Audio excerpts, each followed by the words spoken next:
Hey, everybody, welcome. We're gonna just waiting a few more minutes. Some people come in like right at the top of the hour. It's just so exciting to be here. I want to just pull up the gallery view. Nice. We have brother Adam in the house. Hey, Aaron. Hey, Adam. So Too. wonderful. There's Peglet too. It's so exciting. He definitely wanted to be here. Annette. Hey, Annette. Thank you guys so much. Amanda. Woo, and Trisha. And then there's Simon from Buenos Aires just checking in. Marlena. Hey, Marlena. Wow, I have to be able to see here.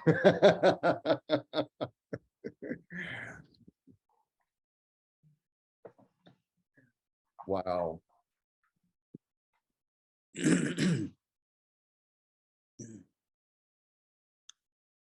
All right.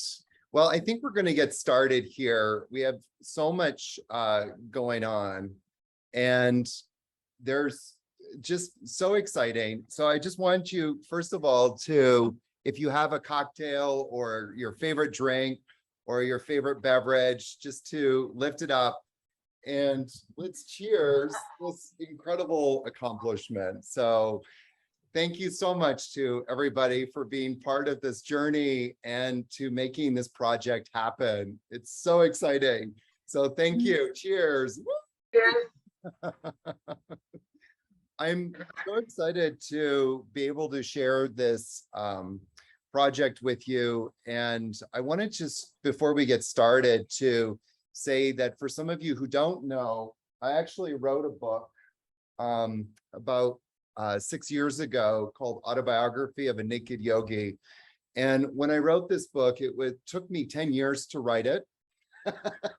It's not very big, but it took me about 10 years to write it. And when I finished it, I thought I would never do anything like this again. And then, of course, this project happened. And I want to share with you guys a little bit about the evolution of how this project came into being, which will come in a little bit later on here. But I wanted to give you guys a quick sneak peek of this book and what you can expect. This has been a huge labor of love, and there's so many different aspects of this project or this book that I wanted to bring into the yoga conversation, if you will. And one of them was a level of fun. One of my favorite quotes from my teacher, he always taught me, if you're going to be a mess, be a happy mess, meaning that life should always be happy no matter what we're doing. and even when we're talking about serious topics like anatomy. And so we created this book. And one of the things I'm so excited about in this book is really this easy and tangible way for you to really begin to understand the human body. We talk about the different muscle groups, why they're important, what they actually do, and then give you some actual methods to begin to activate those muscles. What do you actually need to do to get stronger?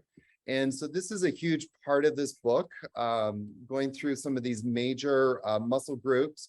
But then also at the end of the book, we put in 4 sequences to change your life.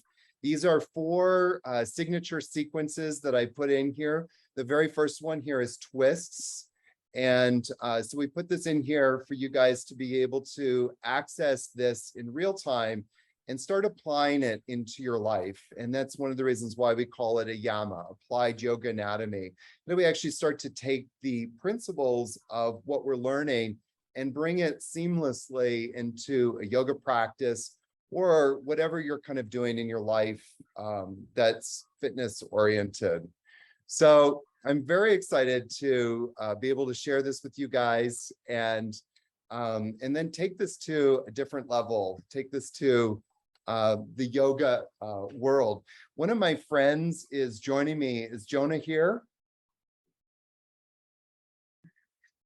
Is Jonah here yet? Maybe he's not here. All right. All right. Well, that's okay. We're going to jump in first with Sherry. I wanted you guys to hear some stories from different students who have studied with me just in the last couple of years and kind of the impact of what AYAMA has made for them. So Sherry, why don't you jump in here? Thank you, Aaron. I'm so honored to be here and so proud of you. So I'm from Montreal. I'm a health and life coach, and I've been doing what I'm doing for over 20 some years. And I got into my business really because of an actual tragic car accident. When I was growing up, I was really into sports. I was into fitness, and I did a lot of sports. And when I was 16, I was hit by a car, and I had surgery on my back twice. So to make a long story short, pain has been something I've always known, and especially back pain. In fact, I would always be so mindful of how I would sit. And actually coming to the yoga teacher training, which I did last year, my 200-hour yoga teacher training, I could barely sit the whole 2 weeks because, well, that's what I was used to. So I asked Aaron if I was allowed to lie down. And so since I've learned the principles of AYAMA, I've actually started applying it not only in my own yoga practice, but also with my clients. And I use a lot of the techniques and certain muscle activation techniques before I do my training. And so this time I came back just a month ago, and I attended as an assistant for Aaron. And I sat the whole time. I have been pain-free for an entire year. I'm 42. So imagine from 16 to 41, back pain was, that was just my life on a daily basis. And so I'm so incredibly grateful for Aaron for having taught me this and really learning that stretching is not the solution. Of course, you go to see a physio, you're advised to stretch. Even I would tell my clients to stretch because especially the piriformis is tight, or the hip flexors are tight. And those are the ones that we would always sort of target in order to relieve back pain.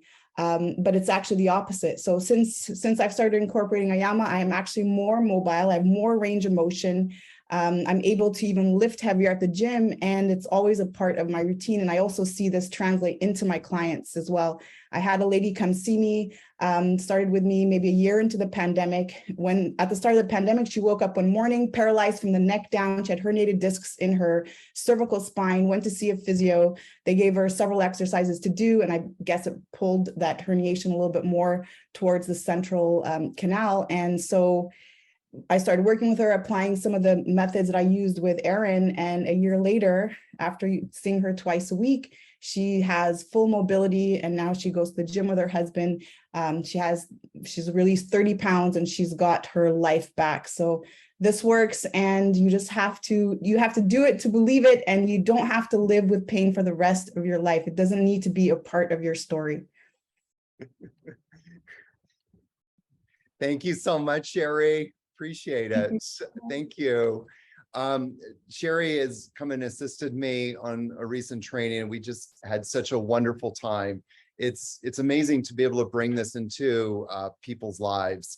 I'm not sure if Jonah has joined us yet, so I'm going to jump in, and I want to introduce you to probably my best friend, one of my best friends in the world. Sometimes I refer to him as Brother Adam, and I wanted to bring him into the conversation here. Adam has been a part of Blue Osa since the beginning. Blue Osa is the yoga retreat that we opened in Costa Rica, and I wanted him to come into this conversation to do a couple of things. One, just to share a little bit about himself and the journey, and then also see where we're going from here. So Adam, welcome. Thank you for being at my lunch party. You got to unmute yourself. That's when I sound the best, when I'm muted, actually. You know, this monk, I was a monk in a monastery for about 4 years. And one of the monks who had this little hermitage out in some cow field or cornfield someplace, he always said that you should always listen to those that are speaking less about God the closest. Mm. And in some respects, I think that, you know, the way in which my perception of the yoga world and just the way that there's so much talking so much of the time, it's kind of nice to know that Aaron and I have joined together 15 years ago to create a place where silence is kind of king. And Blue Osa allows us, each one of us that go there, to kind of enjoy the silence of the moment. And you know, we have night silence, we have morning silence. It's a wonderful way to kind of like have time to regroup. And so, but what Aaron was talking about is that we started Blue Osa 15 years ago, just in the most serendipitous sort of way. We were driving down a road going from a yoga retreat to the village, and there was a for sale sign in front of this dusty kind of backpacker, kind of down in the tooth backpacker hideaway there on the beach. And we drove up and we took a look down the pathway, and what we saw were beautiful kind of magenta bougainvilleas and the ocean at the end of this path. And it was, not only did it take our breath away in terms of its beauty, but that the memory of that has become a metaphor for the way in which I think that I look at what the place of Blue Osa has been in my life, as well as the way it's changed a lot of other people's lives who have gone there repeatedly over the years. And what that means for me is that I've always told Aaron, when we practiced, and I was a student in New York, that yoga can change your life. And I firmly believe that. I mean, I think that we get a little bit confused because we think yoga is only the asanas. And I think Aaron makes it very clear in the introduction to his book that it's basically about people and showing up and their attitude and their willingness to be present to their lives. And it's not how flexible you are and how, you know, how many of these dramatic yoga postures that you can do. It's a much more internal, almost a humble sort of way of being in the world. And so we started this journey. Neither of us knew anything about what we were getting into when we first started Blue Osa. But like so often, the universe provides. And over the years, it's provided us with an enormous opportunity to kind of like meet people, touch people's lives, and do something which not many people get an opportunity to do, which is to kind of live outside the box that you find yourself in and at a moment in your life. And taking the risk to do something which seems inconceivable, it really is an amazing experience. I mean, I've told Aaron this numerous times that there's not, I mean, there have been days when it's been very hard to own Blue Osa, but there's not a day in my life that I regret the decision to join with Aaron and to start on this journey with him and create this place that literally thousands of people over the course of the 12 years that we've been open and receiving guests and providing the space for people to come. It's been an awesome journey, a really incredible journey for both of us, I feel. So, and you know, you can go to the website and hear more about the specifics of the journey, but I think that as I look forward to what I think that, and this I'm saying very sincerely, the book that Aaron has written, I think is going to now be another point that it's going to change my life, because I'm 72 years old. I mean, I was in my mid 50s when we began Blue Osa, and I'm looking at a life that is very different than my life was all those years ago. And doing yoga has been very challenging for me over the last few years because I had sciatica severely about 9 years ago, which damaged the nerves in my feet and my legs. And so I'm really looking forward to kind of absorbing the information in the book and practicing this new way of seeing your body in space in yoga. So thank you, Aaron. You're very welcome. Thank you, Adam, for sharing all of that. You know, one of the reasons why I wanted you to come on here was because I find that our journey in Blue Osa has been quite, you know, interesting, and it meandered, you know, a lot. A lot. And I think where we are right now, you know, that while the soul of Blue Osa has never changed, and you know, is really the willow tree, if you will, of our lives, where it's constantly bending and reshaping. But the soul of the tree is always there. And I'm just kind of wondering, like, how you can reflect on sort of where we've been and where we're going, and the possibility of what this journey can be for you, and what you're contributing. Well, I think that originally my contribution, well, I'm going to rephrase, I'm going to start over again. I think that there was our coming together as two individual people was just the right mix of two individuals to do this project, because, you know, because of my background in design and architecture, I was able to provide something at the beginning of the project which was essential, which was to take this beaten up little kind of part of paradise, which had a lot of rundown buildings and had no power to it. There was a generator, there was no electricity, there was a well that was like a few kilometers away from the property.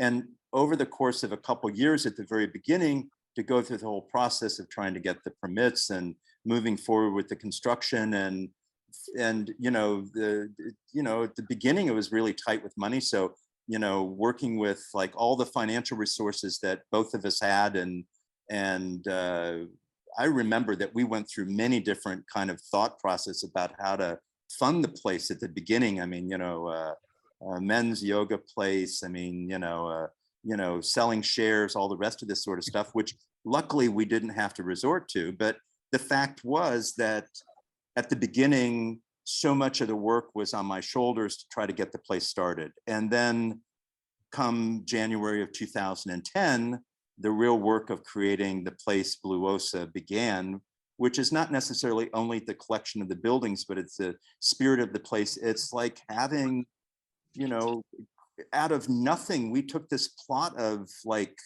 virgin territory on the beach in Costa Rica, and where there was no business.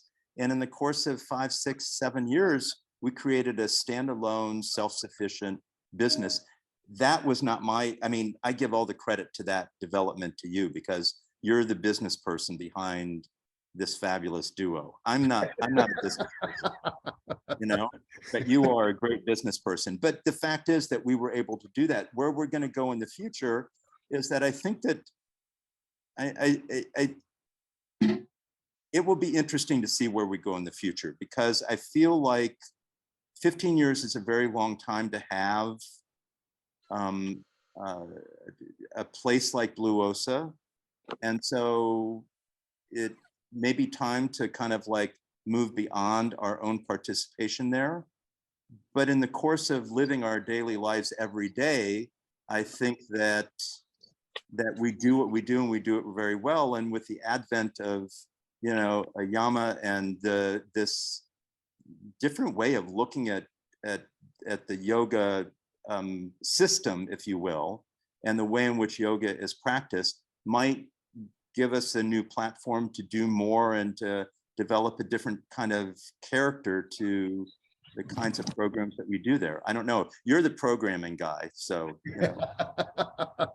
Well, I want to say that for everybody here listening, that it really was Adam that pushed me to do this. And at the beginning of the new year, I was sitting on this idea, and the question I was asking myself was, do I really want to do something else? Do I really want to work hard at you know, putting something like this out there? It's a lot of effort to, you know, have an idea and create it. And Adam and I were driving back to San Jose from Blue Osa, and we got talking about it. And then Adam started saying, Aaron, you should come up with like cute little drawings and have like these little drawings that people can understand.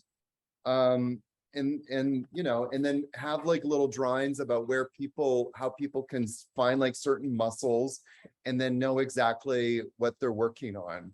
So And I want to interrupt you right now because I have to of tell you course you something. do. This is an amazing kind of back and forth because Aaron's absolutely true. I suggested that he do an illustrated book because what he was telling me that he wanted to do for like a person like myself was really difficult to understand it. And Aaron often calls me, he says, what do you think about this? Or what's this? And what's this? Because he knows he can ask somebody that's completely detached from the whole yoga world. And I'm like a real basic user of the practice and the philosophies and stuff. And so I'm an ideal kind of sounding board. And so while I felt like what he was saying was really important, I thought it was really difficult for the average person to understand it. So that's why I suggested that he do the book. And then I'm done with my part of the project. Sure. That's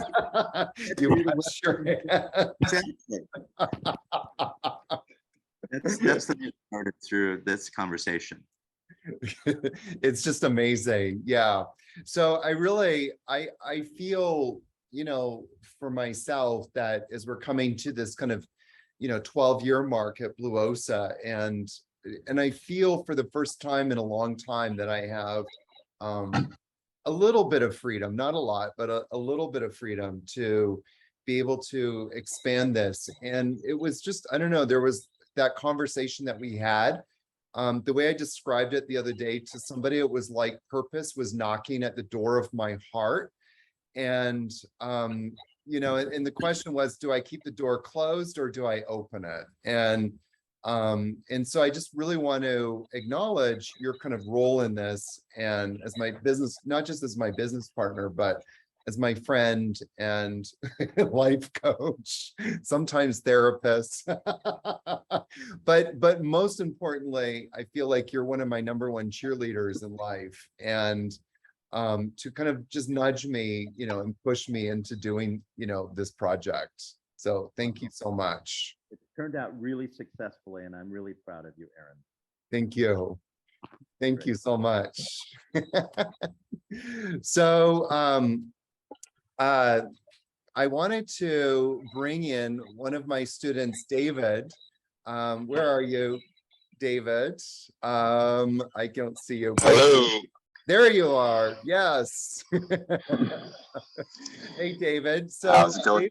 David is one of our students. He just spent a couple of weeks with me, and I asked him to say a few words about his experience of AYAMA. How's the audio? Can you hear me? Good. Well. All right. All right. Well, I'm David, as he said, David Smith. I'm here in beautiful Raleigh, North Carolina. And I just want to first say thank you to Yogi Aaron and Adam and the entire Blue Osa team for the beautiful place you've created and all the magic you bring into the world. And I can't thank you enough. A little bit about me. So my history is I'm an ex-Army Ranger, 3 deployments to Afghanistan. And I was a military skydiving instructor for a long time. And all of that stuff really put a pretty brutal wear and tear on my body. My shoulders and my back in particular have always had a lot of hard times. So I started using yoga when I got out of the military as kind of a bit of a rehab is how I found it. And I was more interested in it. So I started looking for teacher training, and I wanted to do that as an adventure.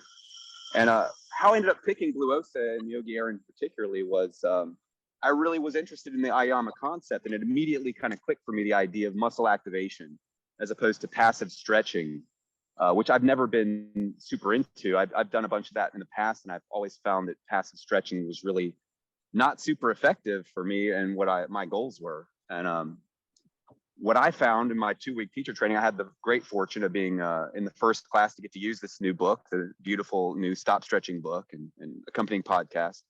We're a bit of test subjects for it. And it was absolutely amazing. I had the most amazing time there. Really, I can't say enough good things. And I've already, everyone I can stop on the street and talk to about it, I do.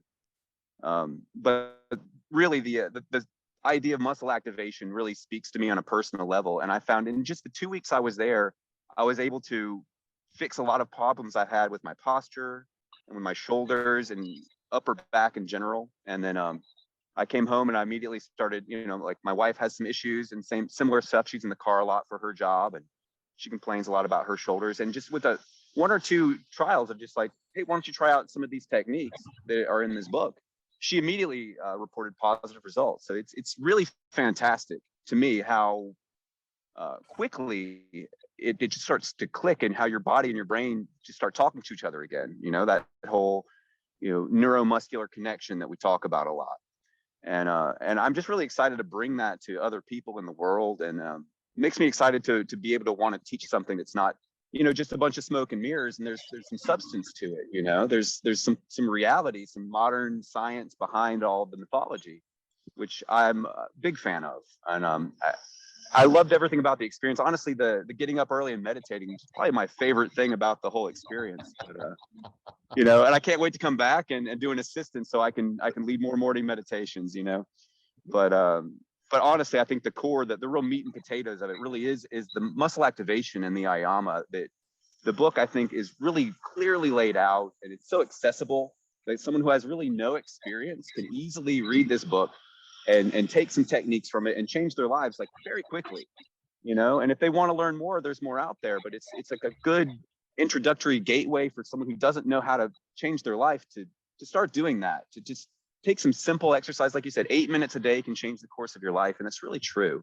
If you're consistent and you just honor yourself and your body, and you just, put in a little bit of time for yourself and not just for other people. Like a lot of people who are into the yoga world and in general, they spend so much time on other people and we forget about ourselves, And what I always like to think about is what they tell you on the airline. You have to put your own mask on first, right? It's hard to help other people if you're not helping yourself first, right? And so I'm very grateful for everything Aaron and the whole Blue Osa team has done, and I can't wait to come back.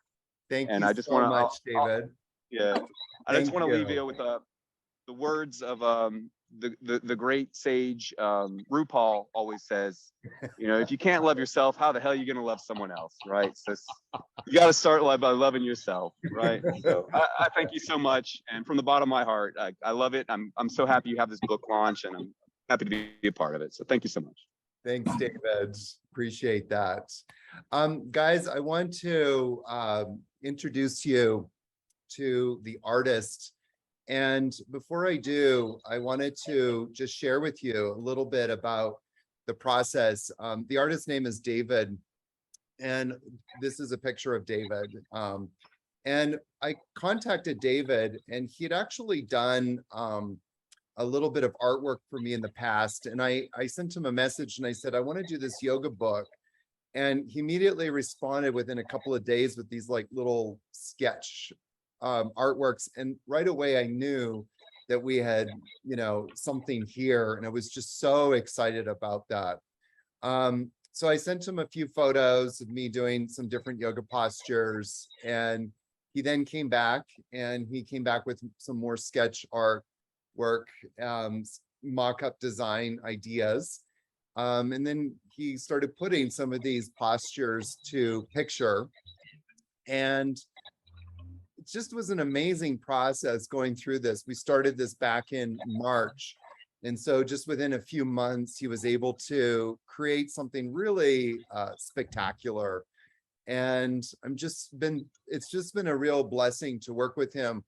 On one of the things that we tried to do with the anatomy was bring it to life. And we didn't want some kind of boring anatomy pictures, but something that kind of had a little bit of artistic flair, but was still accurate. It was a very hard balance to reach. And then, of course, he came out with these beautiful drawings of me and my animals at Blue Osa. That's Destiny, for those of you who know Destiny, always besides me. And then this, of course, became our picture that then became the front of the book. So without further ado, I'd like to introduce you to David, who's actually here with me in Costa Rica. Hello, everyone. Welcome. Thank you for being here. Thank you. Thank you for have the trust in my art. I'm really happy to be here. I'm honored to be part of this project. It's a pleasure to meet you all. And I'm really grateful how the drawings and the illustration came to life.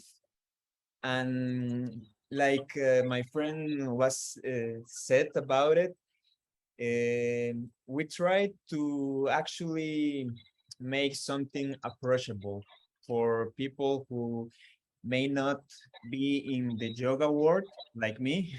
I like yoga, but I'm not like into yoga so much. And we tried to make it playful, actually. Playful, but at the same time precise. And we try to bring up ideas and concept.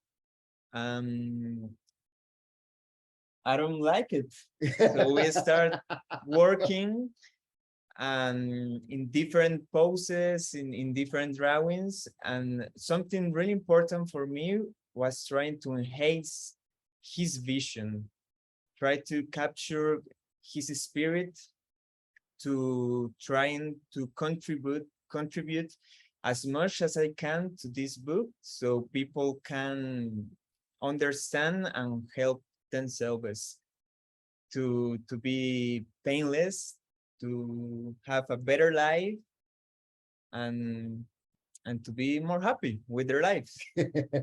So one of the things you told me earlier was that it really works. And so you use some of these tools when you were creating the drawings and that sort of thing, correct?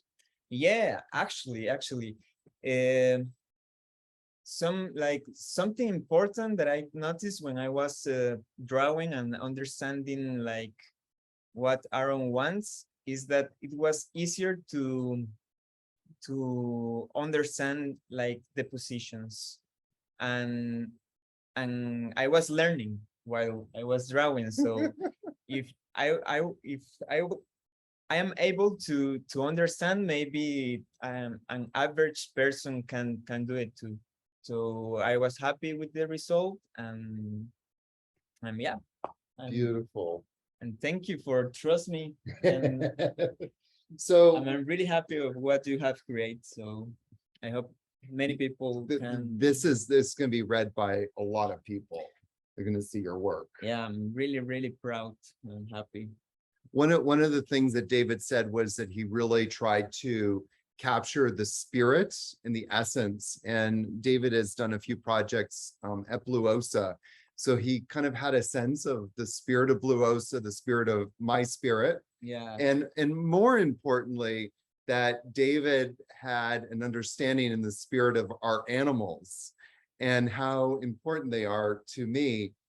And I am forever happy because you put a picture of Pete here, who's no longer with us, but the spirit of Pete is always going to be in this book. And for that, I'm always grateful that he made it on the front cover. Yeah, I'm really glad to honor him and put it in the cover. He will be forever there. Absolutely. Thank you. Thank you so much. Thank you so much. And thank you for everyone to join us. And I hope that you read the book, that you like it, and that it is helpful for you and for other people too. Absolutely. All right. So thank you very much. Thank you. So on that note, we're going to hear from somebody else, Lisa. Lisa, why don't you just jump in and tell us how AYAMA has helped you in your life? Hi, everyone. Can you hear me okay, Aaron? Yes. Perfect. I'm Lisa. I am calling in from Manhattan, and I have one of my friends that I met at Blue Osa with me here in my apartment, which is Sharon. So I came to Aaron last year as a student of his 200-hour teacher training. And I came to yoga as someone who grew up dancing competitively, had some back injuries, and had really stopped, I think, kind of in my post-college, post-dance life, really feeling like it was an option for me to feel my body in that way again, to feel in touch with my body, to really, find that connection with the way that I was interacting with the physical world and the way that I felt strong and confident in myself. And I just kind of thought that was a part of my past life, a part of my adolescence that I wasn't going to get to tap into anymore.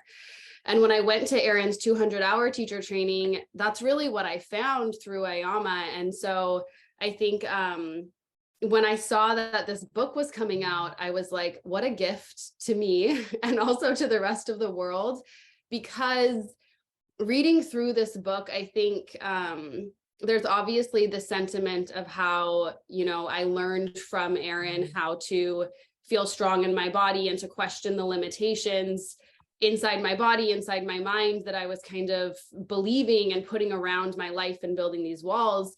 His book communicates that sentiment, but it also gives you these tactical tools and these tangible methods to actually start building a practice and building that strength in your body. So I will shout about this book from the rooftops. And, I don't want to beat a dead horse, but Aaron, thank you so much for this, putting this into the world and putting it into my life. Thank you for allowing me to be part of your journey, Lisa. It's been just the last couple of weeks that you were at Blue Osa was so magical. What a great group of people.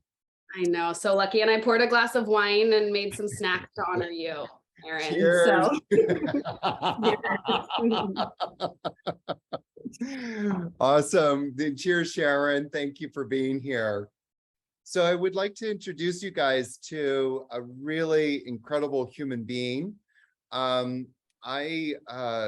So this individual is connected to a family of yogis, and probably almost 30 years ago, when I was much younger, I wasn't even born yet 30 years ago, actually.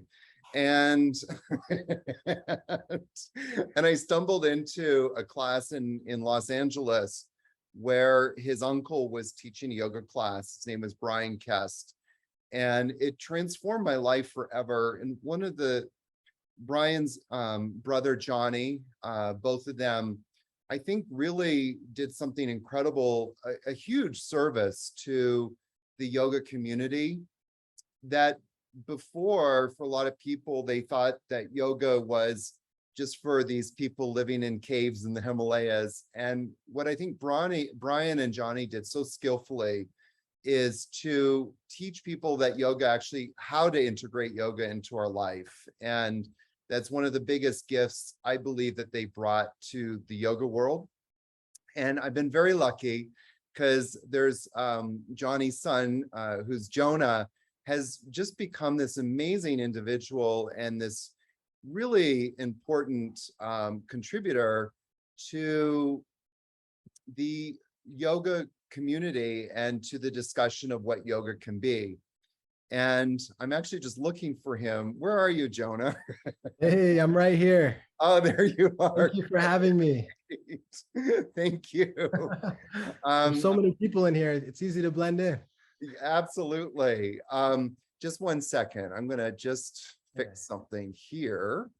And then, where is everybody? There we go. Okay. And add pin. Okay, there we go. So thank you so much for being here. I was just telling everybody about you, and I remember messaging you about 6 years ago saying, we need to do something. We haven't done anything yet, but I have been watching you grow as a yoga teacher and just continuing, I think, your family's legacy, which, as I was mentioning, one of them is really, how do we bring yoga into our lives? How do we make it more of a 21st century kind of practice? And I just want to, first of all, honor you and the contribution that you've made to our community, to the yoga community as a whole. Well, thank you, Aaron, so much for those kind words. And it's really an honor to be here and celebrate you and your Dharma, your life's work. Truly inspired by this book. And for me, this book for you, it feels different than a lot of the others. It's not the one quick fix to to get rich or learn a handstand. It really feels like the yoga for life, something that you can take with you and really have a longevity with. And I think it just overall ties into that message of, yoga is not really trying to fix you or change you because it doesn't think anything's wrong with you. And I just remember our first interaction when you had messaged me and we connected, and you have a lot of ties to Brian. Did you live in LA? Is that For a hot second, I did. And then seeing you start Blue Osa, I still have yet to visit, but I think it's about time that next time I'm in Costa Rica, that's my first stop. But yeah, man, thank you so much for having me here. And it's been incredible to just see you grow this community and put this work out into the world. I think it's definitely inspiring for someone like me, because I know when you're at that level and you're what you would call, I don't even think career is the right word. I think it's just your life's work. The book is like the final thing that you leave. And that, so I would love to ask you a few questions. Do we have time? Yeah, absolutely. One of the reasons why I asked Jonah to be here was I thought it would be fun to bring another yoga teacher in, someone who is a leader in our community, and to have kind of a little conversation. So I asked Jonah if he would come in and ask me a couple of questions. And you guys will also have a chance to ask any questions at the end if you want to. So definitely. All right. Well, wow, there's so many beautiful people in here. So I guess I could just start with the first question that, it might seem obvious to some of you. Has everyone read the book in here mostly, or maybe? No, the book is just coming out like tonight. It's actually, oh wow, it's dropping at some people midnight. got an early edition, but not everybody. I got a sneak peek into the first few chapters, but I guess let's just start with the first question. It's a pretty interesting title. You wouldn't think it was a yoga teacher who wrote it, but I think it really catches you. It has that connection. If it said start stretching, I probably wouldn't buy it. But since it says stop stretching, there's something that's like, what is he talking about? So I guess, what was your intention for that title? And what was your intention? Tell us about the title. That's a loaded question.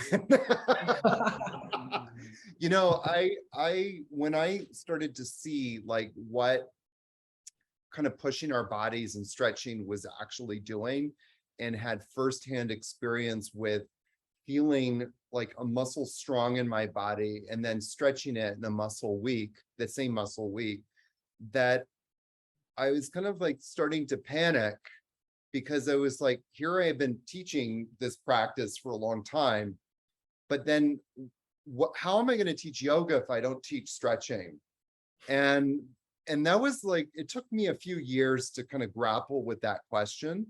And so I slowly backed off. And then finally I got to a point where, no, I just don't want to teach stretching anymore. And I think that it's kind of like, it's something that kind of grabs your attention, as you said.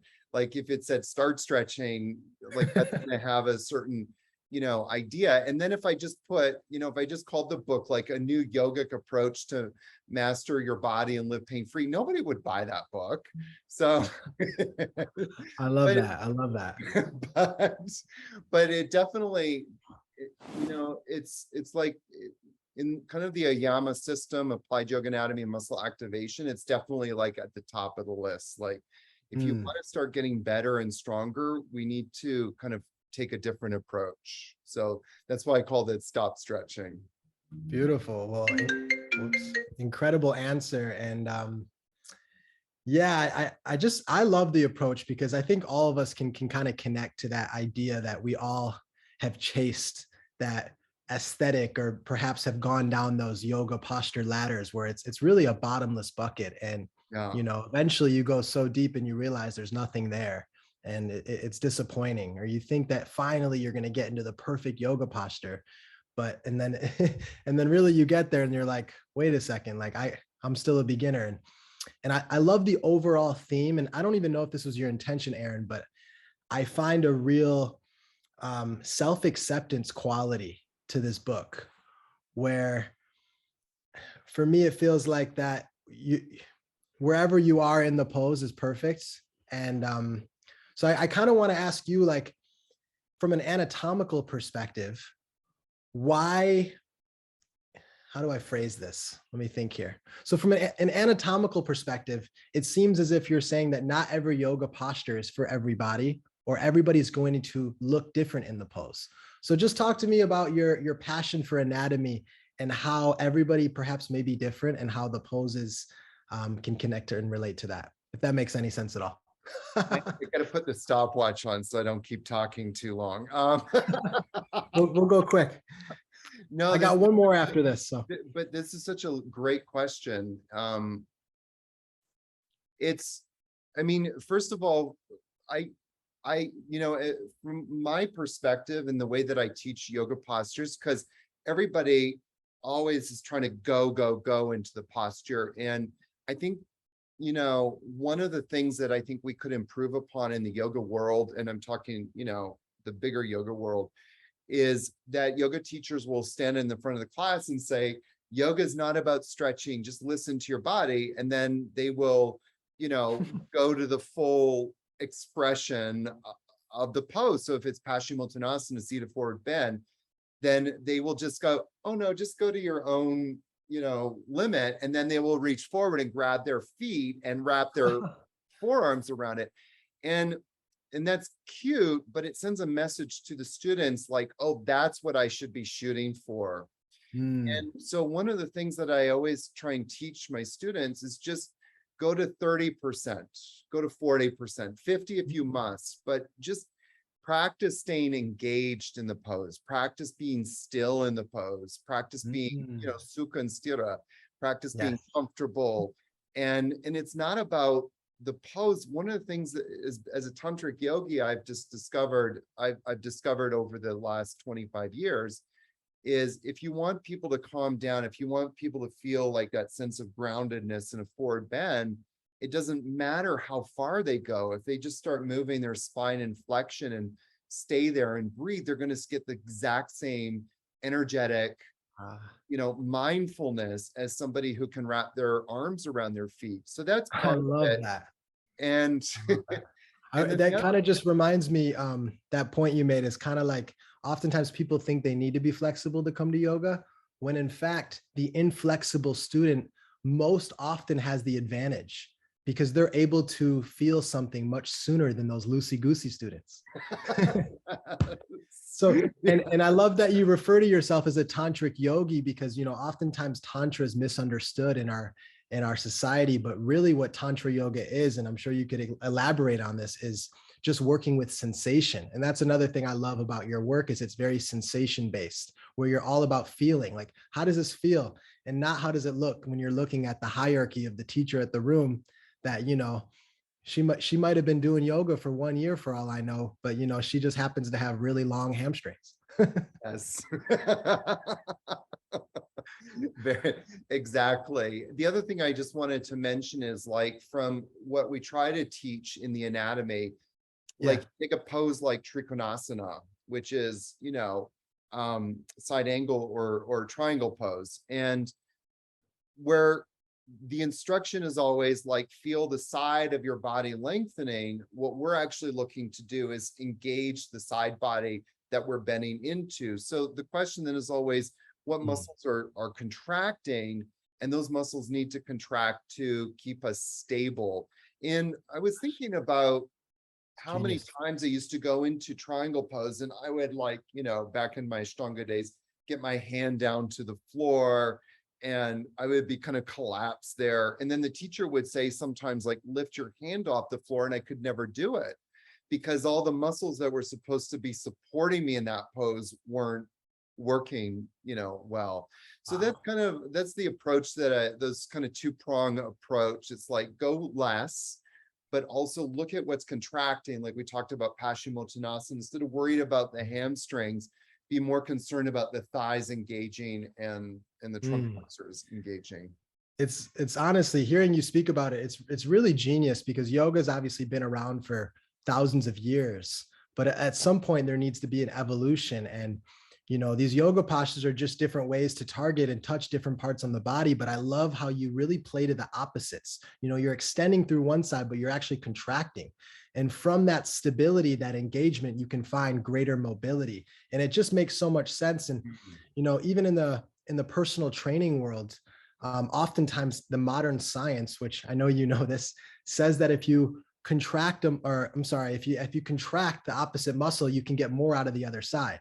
So this is like, you're almost in the best way evolving this ancient practice and really just making it more functional, which I think is just going to benefit so many people physically and emotionally. Well, and also too, people feel like stronger when they do this kind of practice. They feel, oh yeah, actually, I do have a body that I can live in, and I do have a body that I can, you know, function in, where a lot of people, I had this one woman named Annie who came to my teacher training, who'd done Ashtanga for 4 years and felt completely annihilated because she just didn't feel like she was progressing. She didn't understand the biomechanics, and she was always looking at, you know, the person who was mastering all the poses and comparing herself to that. And it's, yeah, that's the goal, is to make it more accessible to everybody. For sure. Beautiful, beautiful. Do I have time for one more question? Absolutely. Go for it. So I guess, like, So happy you're leading up- here. I don't want to let you I go. feel like we could go. This is so much fun. It's really, truly an honor. So yeah, I guess let's just kind of jump into your system. It's, you know, I love that you put a name to it and a real methodology behind it, because you know, it can to someone maybe seem abstract or perhaps a little like hard to understand at first. So it's nice to have a system behind it so it can be shared to the masses. So let's kind of just maybe give a brief understanding of AYAMA. I love how that sounds, and the applied yoga anatomy and muscle activation. So basically 2 parts to this question. I want to know, first of all, how many people are doing it? How are they receiving it? And what are some like incredible healing stories that you have heard, or transformations, I should say, so far on the journey? Oh my God, that's a 3-pronged question. Okay, let me set my stopwatch again. So applied yoga anatomy and muscle activation was combining 2 different ideas that were very important to me. So the applied yoga anatomy, is really trying to make anatomy more accessible. Like, my own relationship with anatomy is really bad. I failed biology. I never, you know, could remember where anything was. And it wasn't until I started to be taught like where muscles were, and actually start to feel where those muscles were, and start to actually imagine in my brain as I'm doing a certain yoga pose. Like, we talk about the lateral obliques, but do we really understand where they are? Exactly. Until, you know, those lateral obliques are actually holding us up in a pose. And so that's really what I wanted to communicate. I would say with most people coming into my trainings now, like, they just start to pick up the anatomy. Of course, it takes a little bit of time because it is another language. But I wanted to make, like, you know, when you go in to do a teacher training or some sort of training, whether it's yoga or working out, they teach anatomy, but it's never functional. Like, that was actually one of the words that I wanted to almost use instead of applied, was functional. Like, how do we actually make this functional in our body? Like, great, there's the hamstrings. What do they do? You know, how are they working? How do they play an important role in the stability of my lower back?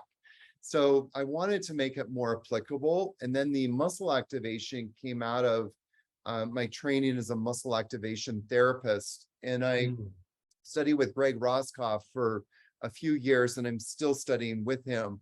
And of course, that's a very hands-on, you know, manipulation approach. But I started to glean, like, oh my God, if we're really going to do a pose like Trikonasana or Natarajasana, dancer pose, then we need to get the body properly prepared. In order to do that, what muscles are contracting in that pose? So then how do we improve the muscle's ability to contract and contract on demand? Because now we can go into Natarajasana without forcing our body into the pose. Rather, the body is actually moving organically into the pose because it's been properly prepared through these muscle activation techniques. And, you know, one of the experiments I often ask my teachers to do is to do a before picture and after picture. And even I'm blown away. I continuously get blown away. Like, you take a picture of somebody doing like Natarajasana or Virabhadrasana 3 or something like that. And then you do like a few muscle activations, get the muscles working, and then you do an after photo. You know, there's no stretching involved. It's just pure, like, let's get the muscular system doing what it's supposed to be doing. And it's just like, it's night and day. It's night and day. And it's night and day. I love that perspective because, you know, the musculature or the muscular system brings shape to the bones. That's why one of my favorite cues is let your muscles hug in as you let your bones shine and extend outwards. So that connection there is really interesting. And it's kind of like, you know, if you think chiropractic only really works with the bones and manipulation of the bones, whereas they're saying chiropractic isn't even as effective. It still can be beneficial, but they're saying now Rolfing, which works with the fascia, that's surrounding the bones, it has longer term benefits because you're actually giving shape to the bone system. So for example, in dancer pose, what would you, if I were to go into dancer pose, because I just want to learn, what muscles should I engage? Because it's a back bend. What would you tell me to contract to give me more shape? So, I mean, that's a great question. If you're a yoga teacher or just a yoga student and you want to improve a yoga pose, look at the body and try and figure out what muscles are shortening. So in the case of dancer pose, we're definitely looking at the glutes and hamstrings. So those are two really important, you know, muscles. And then in the lower back, there's a lot of extension in the lumbar spine. So we probably want to look at multifidus or longissimus. Those are my top two. And then look in the upper back. And so what is one of the main extensors in the upper back? Well, there's a few, but definitely looking at trapezius. So I would prescribe like, okay, let's get those three muscles, do some, you know, 3 different muscle activation techniques or postures to get those 3 muscles working and engaging properly. And once they do, poof. Boom. You've Yeah, got it's a like, pose. yeah, that's brilliant. Because it's like, for me, yoga is all about, one of my favorite quotes is preparation meets opportunity. And Yes. that's essentially, you're preparing the students for these incredible poses, and it can help you almost even structure an entire class. Well, actually it does. Yes. So, wow, man, I can't wait to come take your class in person. I thank you so much for being here. Really appreciate it. Appreciate you. You know, Definitely. You're such a light in this world. Keep doing what you're doing because you're on the right path. So thank you, brother. Thank you for having me, and thank you everybody for being here. And I look forward to practicing with you all one day soon. Thank you, Jonah. I'll hang around in the back. So everybody, thank you so much. I wanted to introduce you to one more person. Ginger, are you here? Ginger? Nope, Ginger couldn't make it. She told me she might not be able to make it. I wanted to let you guys know that the book is now available. It is available on Amazon. I'm actually going to put the link here in the notes so you guys can get it. And let me just put it here in the chat. And then there, of course, will be an email that will go out. But I wanted to just kind of open it up to you guys. Does anybody want to say anything before we sign off and end this virtual lunch party? Tell them to buy the ebook. Yes. Yes, please buy the ebook. I know so many people have messaged me about getting the physical copy. It will be available. But the big promotion that we're doing is for the ebook. So even if you get like the physical copy, the ebook is only going to be $1.99. Please get a copy of it. Send it to somebody who you love. I'm sure that they'll appreciate it. And there's a question here. When can we learn from you in person? I would definitely come check out our trainings in Costa Rica, our 14-day trainings. One of the things about our 14-day trainings, which is amazing to me, is that, you know, every single person becomes pain-free somewhere between day 6 and day 10.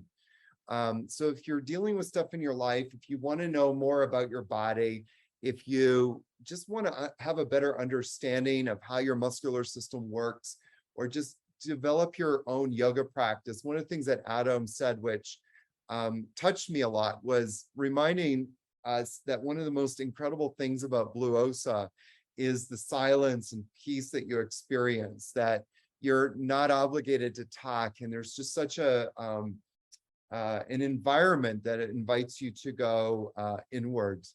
So does anybody want to jump on here and say anything? All right. Well, yes. Oh, Amanda. Hi, Aaron. How are you? I'm great. Thank you. I'm gonna go buy the ebook and the hard copy right now. So I'm excited to read it, and I'll share one with my mother, and I'll take the other. So Thank you so much, Amanda. Appreciate you. I appreciate you, Aaron. You. Aaron, Yes. it's Barbara. Barbara, how are you? I am wonderful and so happy to be joining you. I was there with you and Adam. I'm Adam's sister, everybody.